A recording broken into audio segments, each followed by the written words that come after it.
આજે દેશભરમાં વિજયાદશમીના પાવન પર્વની ઉલ્લાસભેર ઉજવણી થઈ રહી છે। અમદાવાદના ગોતા ખાતે આવેલા રાજપૂત સમાજ ભવન ખાતે પણ શસ્ત્રપૂજા થઈ। રાજપૂત સમાજના લોકોએ પાઘડી પહેરી પોતાની પાસેના તલવાર, બંદૂક, રિવોલ્વર અને કટાર સહિતના શસ્ત્રોની શાસ્ત્રોક્ત મંત્રોચ્ચાર સાથે વિધિ વિધાન સાથે પૂજા કરી હતી।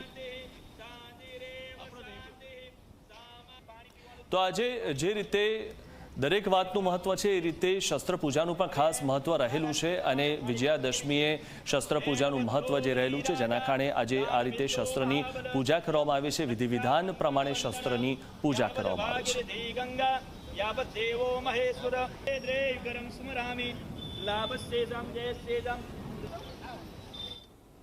અધર્મ ઉપર ધર્મનો વિજય એટલે દશેરા।